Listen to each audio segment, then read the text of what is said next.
வா பிரியா, உன் ஃபீலிங்ஸ்லாம் எனக்கு புரியுது. அதெல்லாம் நினைக்காத, ஃப்ரீயா விடு, உன் வேலைய பாரு. நாங்க யாரும் அத பத்தி பேச மாட்டோம். நீ அத மறக்க முயற்சி பண்ணு. இன்னைக்கு ஈவினிங் நம்ம பீச்சுக்கு போலாம். ஓகேடி. நேத்து நைட் எனக்கு சூர்யா கால் பண்ணான். ஓ அப்படியாடி, சரி விடு. ஹாய் பிரியா, இந்த சூர்யா பார்த்தாலே எனக்கு வெறுப்பா இருக்கு. Indecent fellow. டேய், நீ ரொம்ப யோகிய மாதிரி பேசிட்டு இருக்காத. பிரியா கூட கடலை போட தானே வந்த, அந்த வேலைய மட்டும் பாரு. ஹாய் சூர்யா, எப்படி இருக்க? நான் ஓகேவா? ஓகே தான் மச்சி.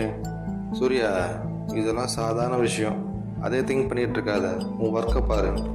ஓகேண்ணா, நான் எப்பயோ மறந்துட்டேன் அதெல்லாம். சரி வாங்க காஃபிடேரியா போகலாம்.